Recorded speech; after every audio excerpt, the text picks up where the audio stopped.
So welcome back, and hello if you are new, thanks again for tuning in. We've finally come to what is probably my favourite time of year. I love when, things just kind of slow down a little bit. You have that sort of lull period in December where you can kind of really enjoy all of the releases that have come out in 2021. When it gets to album of the year month, I basically do a top 20 and then I do 5 choices every Friday. And then this year, I'm also going to do my favourite albums that I worked on, but also my favourite non-metal album as well. So without further ado, I guess I will kick things off as we go into my 2021 albums of the year.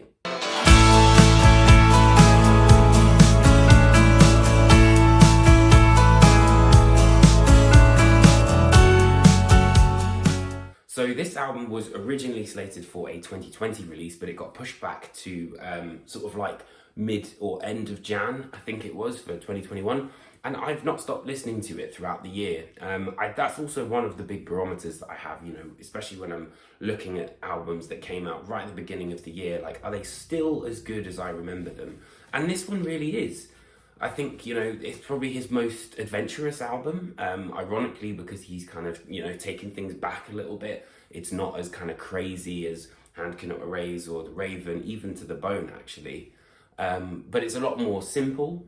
There's a really cool guest spot from Elton John on here on Personal Shopper, which I really liked. But most importantly, he's just trying something different. And the real reason why I've decided to include this is because of the experimentation on the album. Initially I was a bit kind of like, I wish I could have a bit more of that proggy side. But the more that I've listened to it, the more I've really, really loved this kind of more simplified Steven Wilson with so many more. It's not even simplified, actually. It's just different, and that experimentation, I think, takes a lot of guts. It's still a great album for me these 11 months afterwards. So that's my first choice.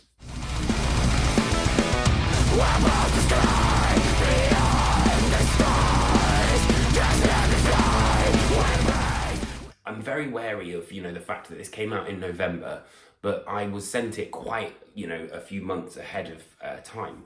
So I've really had a lot of time to kind of sit with this one.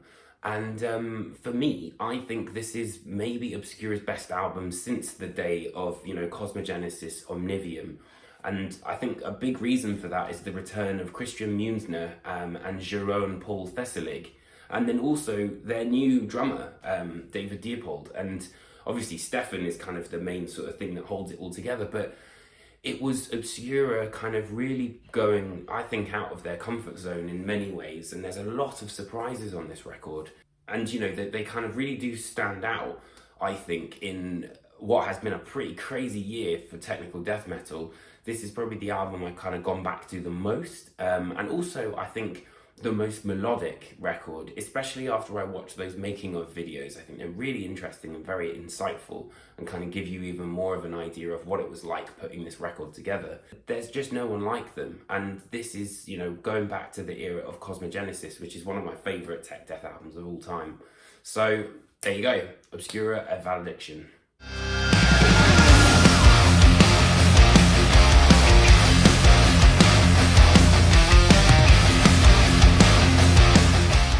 Next up is Chemist. So Chemist, again, I know is a fairly recent one, but after I interviewed the guys and really kind of understood a lot more about this album, it really did kind of get under my skin even more. It's kind of like a concept album about the idea of mental health and then, our own well-being, actually, as humans and struggling with that.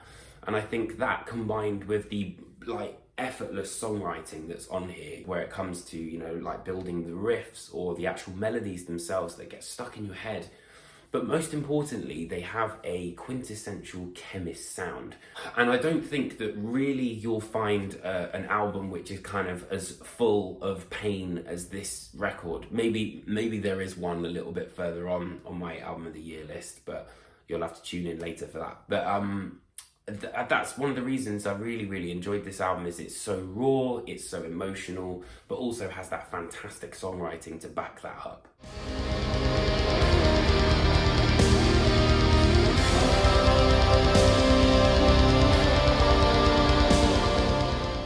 So this album is the band's debut on Relapse and Century Media. I think that Wolves in the Throne Room have really kind of come into their own. Over the years, they've been a big driving force in the world of kind of like modern black metal. But for me, I've never quite like got them, you know? And this album really did change that. You know, I really enjoy kind of like the heavy metal influences that are on here, but also the kind of more progressive ideas, particularly with kind of synthesizers and things like that. But one of the things I really liked was how kind of tethered to the world it is. You know, it's very sort of earthy sounding.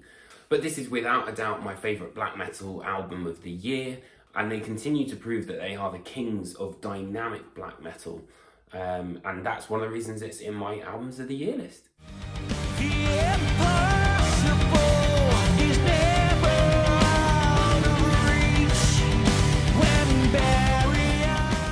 And so we come to my final choice for this video, which is Dream Theater's A View from the Top of the World. I feel like so much of the releases are like so backloaded, you know, from the sort of like last quarter of the year.